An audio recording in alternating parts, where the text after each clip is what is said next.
Hello, Gemini. Welcome to the Plaid Oracle. Oh, Gemini, you are on the move. We begin here with this beat of your drum. And not just the beat of your drum, but this, right, this energy of focus.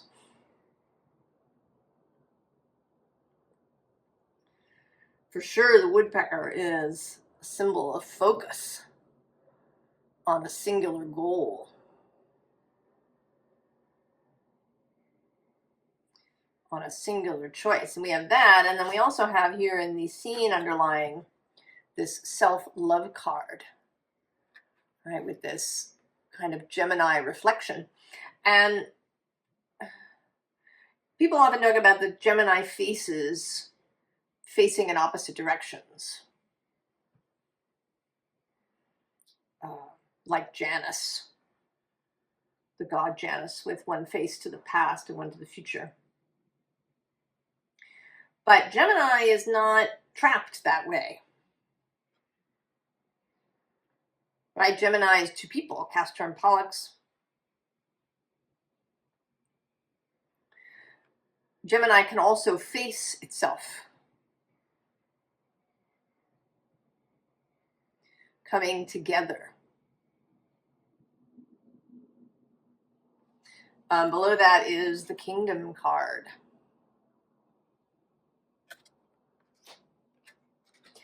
And then the bottom is the destiny of one. The united will.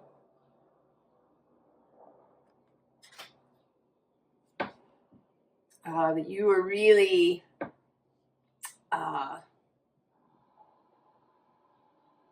excited, enlivened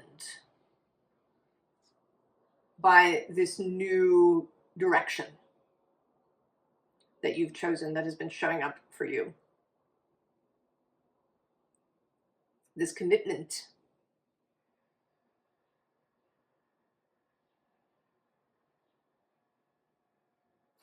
And you're ready now to really, I think you have been, but there's really stuff here about the process of creation. So we have the Fool. And at the bottom of the deck, and I immediately saw this as the Fool calling to this card, to this Queen of Earth.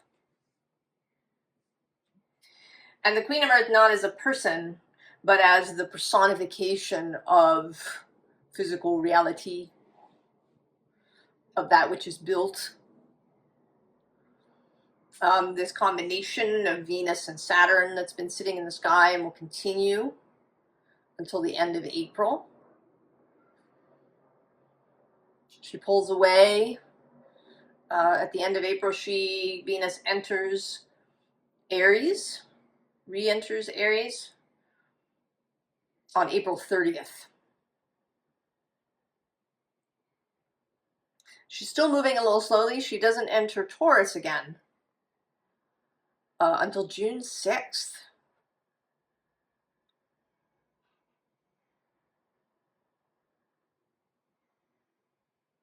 So it takes her a while, longer than usual. Usually she spends a little less than a month in the sign. But she's moving slowly after her retrograde.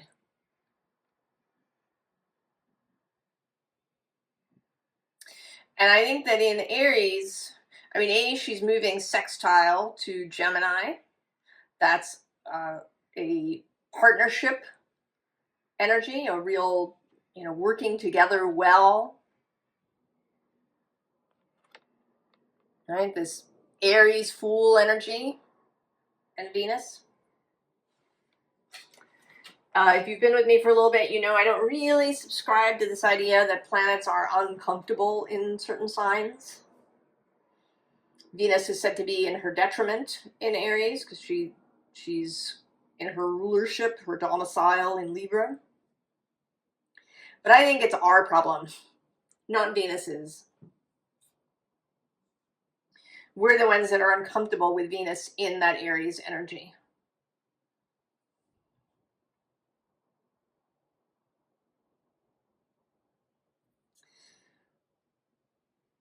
But that's that's the spark energy.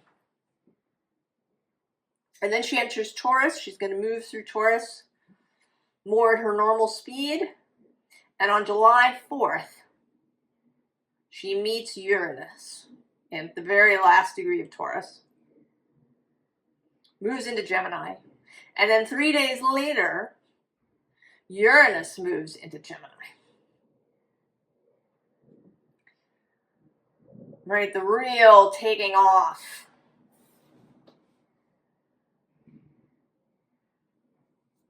So there's this opportunity to really get a good foundation going. You've got this 9 of water, which feels today like the goal. And you're in love with it.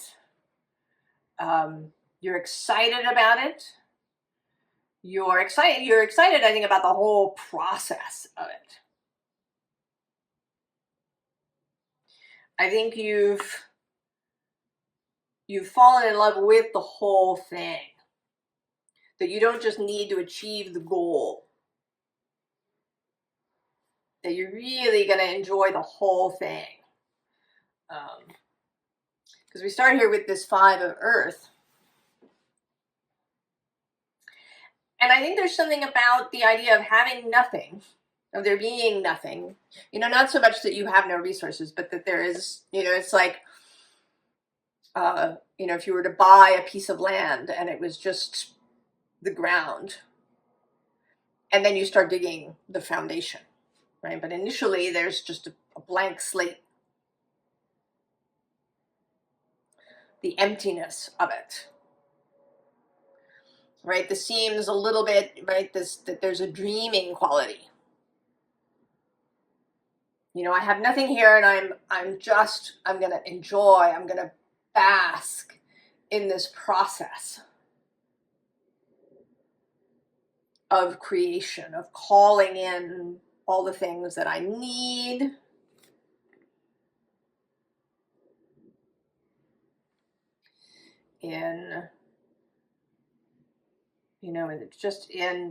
I'm going to take real satisfaction in it. There's this 3 of water, which feels that way too. There's a kind of gathering energy here. That I'm going to enjoy gathering not just physical resources, but maybe also people. I'm going to enjoy meeting up with people who have something to contribute. Abraham always talks about that, about other people and events and things being cooperative components. So seeing everyone that you meet and all the circumstances as cooperative components. And then the 9 of Earth, more satisfaction. I'm sort of seeing these things as the different pieces, and it's like you're moving them with your mind into alignment. There is a theory that the way that the pyramids were built was by using sound waves to move the giant blocks. And it's kind of feeling like that, that there's, right, that the priest was out there, shifting the blocks with sound or with his mind into place. Right, and that he would feel real satisfaction, right, standing there in the nexus of power and attention and presence and vision.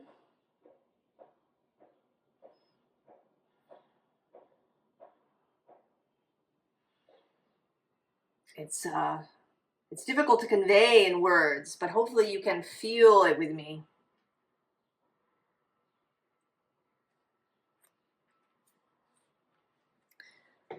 And Three of Wands, yeah, actions taken, bringing people and choices into alignment with each other. And interestingly, this Five of Wands is at the bottom. And it may be that you're going to take real extra satisfaction when something that appears to be in conflict, right? It's like this Five of Earth. Five of Earth normally is, isolation or lack of things. So it's a completely different view of that space. And here it's a different view of the Five of Wands, right? Knowing that that is creational. And it's like the square in astrology, a dynamic aspect. And you're absolutely prepared to use it. And to take great satisfaction in that. I don't know if you ever had this, right? But the satisfaction of tidying up. If something's in a big mess and putting it back to rights. Right, it's kind of in that vein. And here below the Three of Wands is both the Hierophant and this King of Swords. Right, this real, right, power of bringing the non-physical into the physical, the power of strategy and clarity of mind and personal authority.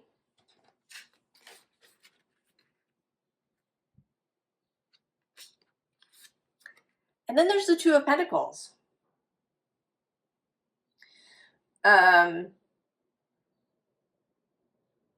What can be seen as a problem, having to juggle things, that is a problem.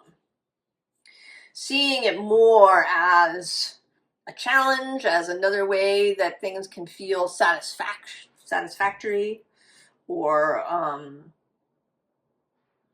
that you get to really stretch your skills.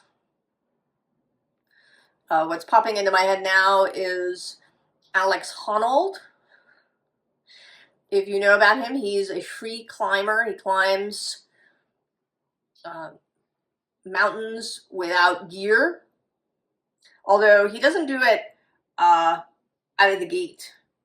There's a great movie, a documentary about him called Free Solo, and you see his process where he does climb first with ropes, and he sees the whole way, and he chooses his route, and he, sometimes he does it more than once, and then he climbs without gear. And that feels like this Two of Pentacles, this whole process. And that I think you'll take satisfaction in all the aspects of that. And, this, of course, is Cinderella here. I think there's also right, that's also kind of really satisfying, right? It's a satisfying story of someone who begins in the cinders, and then she, ends up in the palace. And there's a whole bunch of things that happen through there. There's excitement. There's suspense. Right? The whole story. Right? Ace of Wands. Really accepting the challenge.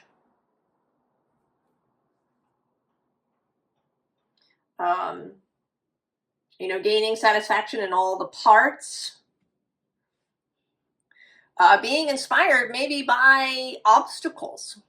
She looks a bit like she's been kind of pushing her way through the bushes to get where she is.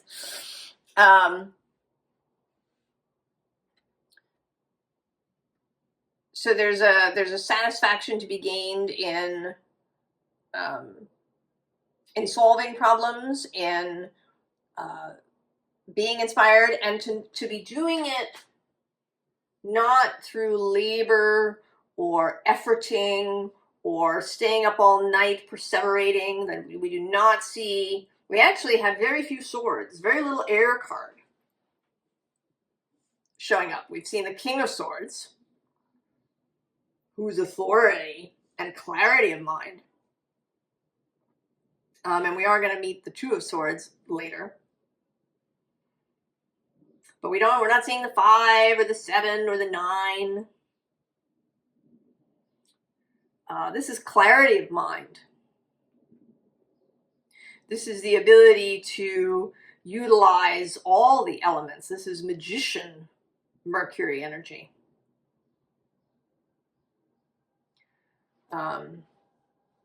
He is about to be, he will be by tomorrow. Mercury will be in Aries again. And then he enters Taurus in May.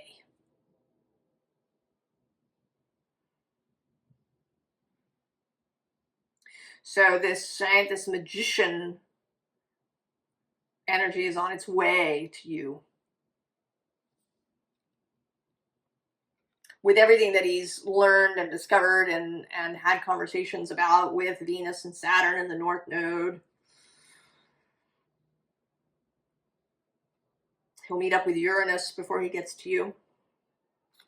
And then there's this 9 of Pentacles, which feels like even more. Right? We're kind of beyond. We're here in this, with this portal in the background. Kind of an increase of spiritual and magical energies. There's actually, I'm sort of being minded to find her in here. The 5 of Pentacles in this deck.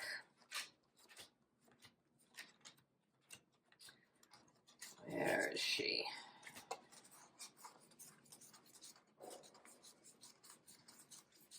She's probably right in the middle.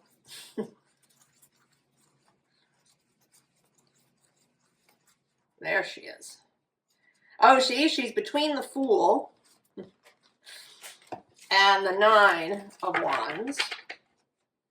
Or I should say between the 9 of Wands and the Fool. So she always looks to me like the before. And then she is the after, right? The whole, everything changes. The whole situation alters.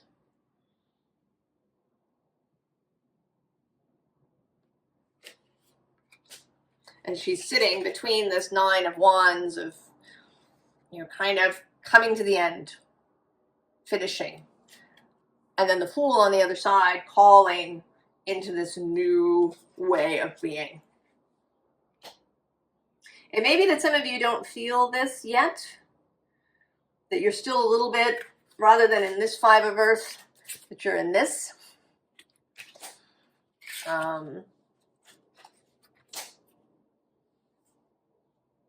And that the Fool's call is for you.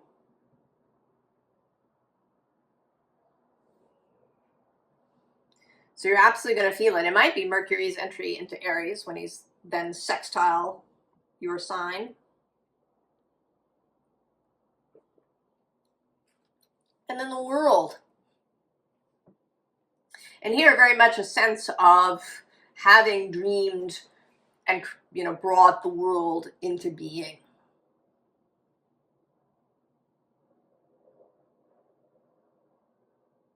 And there's no right way to do it.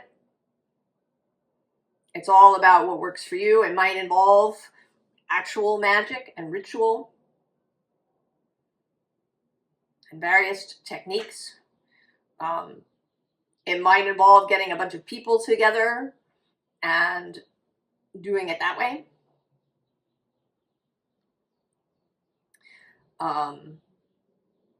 It might involve a lot of physical action. It might involve moving material resources around.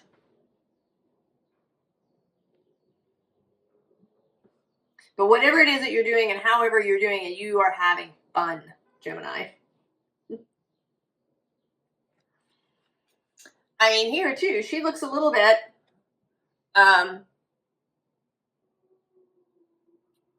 she looks like she might be a little bit distressed, but I think you're not.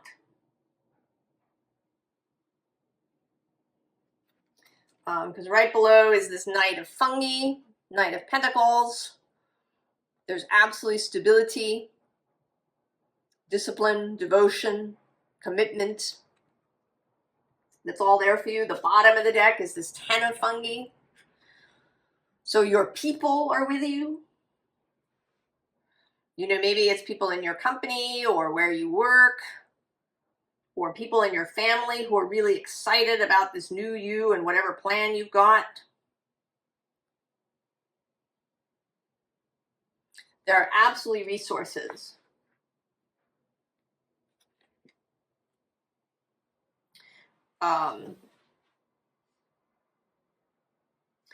This row is perhaps, it is kind of the challenges, right? The challenges when it, you know, maybe it becomes a little overwhelming. If you're right, you're trying to move all the blocks to make the pyramid and it feels a little overwhelming maybe. But you have resources. You can rest easy, you can take breaks when you need to, take a, you know, days off from your process, right? With the Six of Combustion, you know, allow other people to help you, to assist. Take time out when you need to.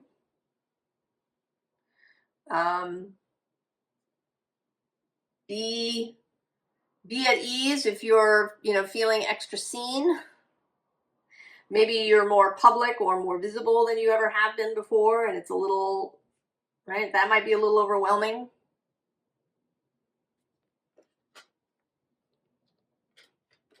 There's the Tower. But, right, this is the infusion of electricity. The infusion of power into the project. This might be Uranus's entry into Gemini on July 7th. He's there from July 7th to November 7th.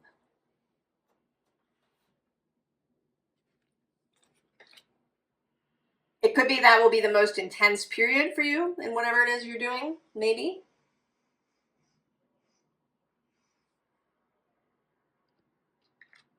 Then we get the Lovers.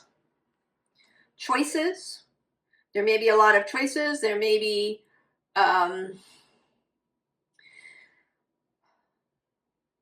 things that are right, like she's this woman here, sort of the status quo representative.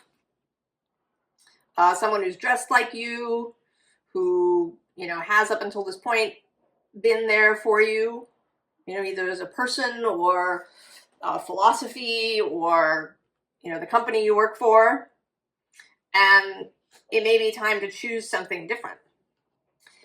And then, right, then we get this Two of Aether. So don't get up into your head about it. I actually had an experience this morning. It was just a little minor thing, but I sort of got up into my head about it, analyzing it from, you know, a bunch of different directions, rather than just feeling into it.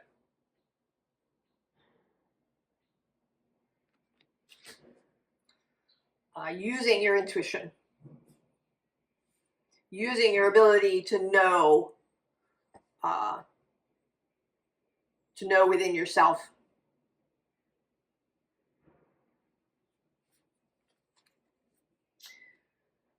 So we have dreamy escape, and this row feels a little bit like kind of the first part of advice.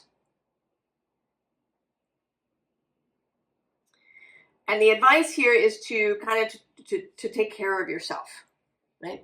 To this says wanderlust, hidden treasures, sojourn, but to taking time to dream in a non objective way, that without an object in mind, to just, you know, let your mind wander. Below that we have, right, these open doors of perception, choices, opportunities, independence, illusions. And actually below that is sanctuary. Curate your realm, sacred space, altar, haven. And at the bottom is anchoring in. Energy medicine, body temple, vibrational healing. So taking care of yourself. You don't want to burn out. You don't want to become exhausted. Because it can get, right, it can get really exciting. It's all wonderful and things are happening and things are moving and you're manifesting and all of this, right? But just be mindful of your own energy. Also of other people.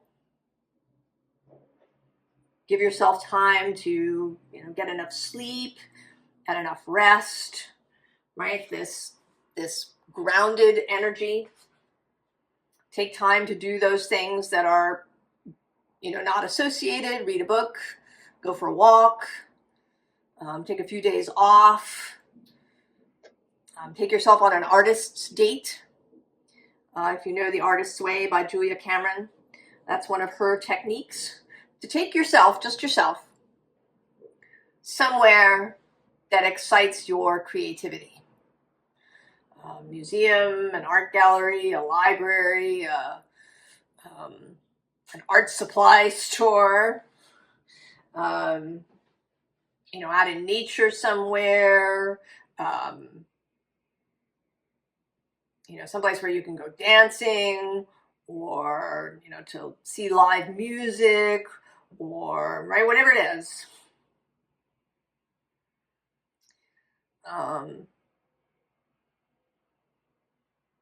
That, you know, gives you nourishment and juice.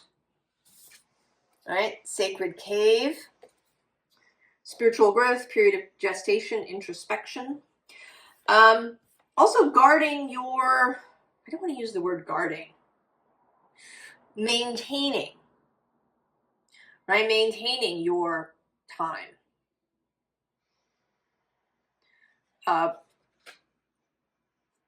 You know, making sure that everybody knows, right? You're taking this time off.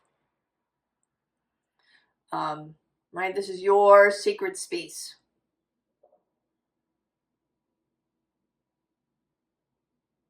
And I think that if you do this gently, if you do it with love, and if you also honor everybody else's sacred space that they all have, that this will happen naturally. And you won't, you know, find yourself gatekeeping things. Also, you know, how, right, keeping that for yourself, right? If you determine that you're not going to answer work emails for the next 2 days, then don't do it.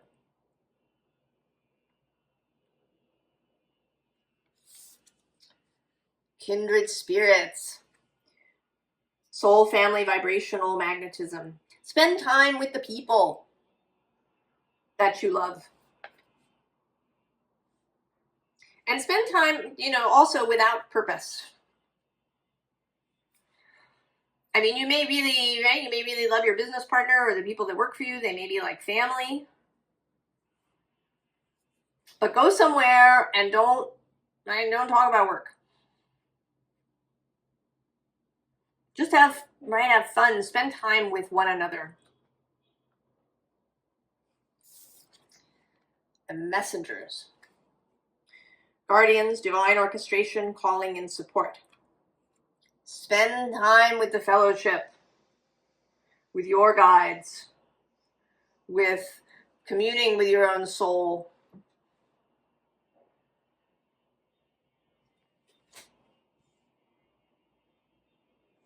You know, just receiving. Just receiving. Not, you know, if you normally go to the fellowship with questions, right? What am I going to do about this? Where, right? What should I do in this situation? Just go and sit in that space, in that energy. Allow that love to permeate you. Formal advice. The Four of Roots. Know that you are stable. And right below him, actually, is this King of Axes, the King of Swords in this deck.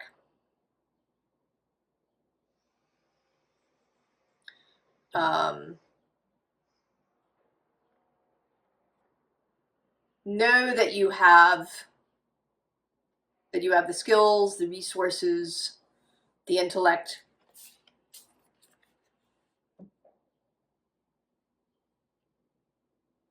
and that there are others that you can also rely on. When Eight of Jazz, Eight of Wands at the bottom.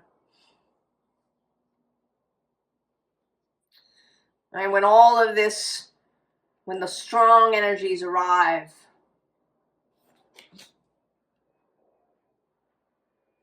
and fall back on this stability that you have.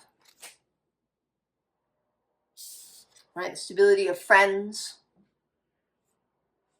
co-workers, family.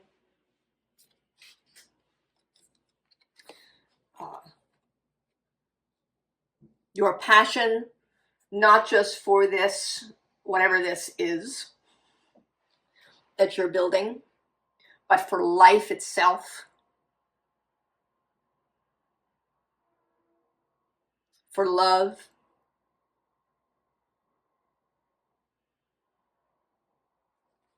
for this work. Right? The reminder that the whole thing is fun. You know, if you get yourself caught up in some little aspect, you know, if a lot of something arrives all at once, and you kind of, you know, a little panicky, remember the fun. Right? Here too with the Lovers coming up again. Here, not as a choice, but as right, as the fun, as the enjoyment, as all the ways that you can nourish yourself, right? The artist state that you go on, the people that you spend time with.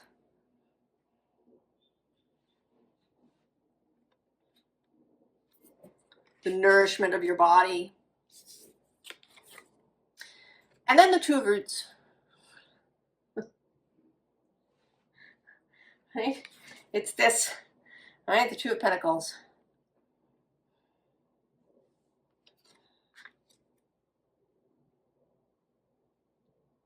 You have the skills, right? Go back to first principles if you need to. Right? If you kind of need to pull all the way back at some point and just take a beat, take a stop. Right? If you've got, you know, maybe you've gotten to the point where you've suddenly got 20 blocks all moving through the air trying to make this pyramid and it's too much, set them down. And begin again slowly.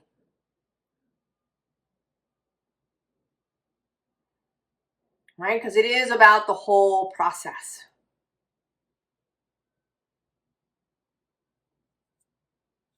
Right? It is about, right, the self-love, love of life, love of the commitment, love of the process.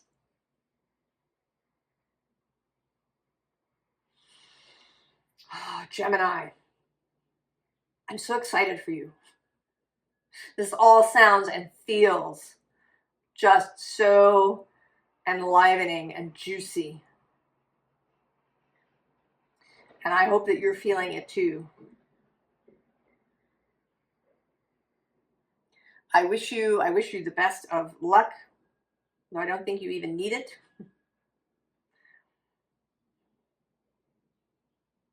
And I wish you all the best in whatever you are creating. And I hope I get to see it. I will see you next time. So long, Gemini.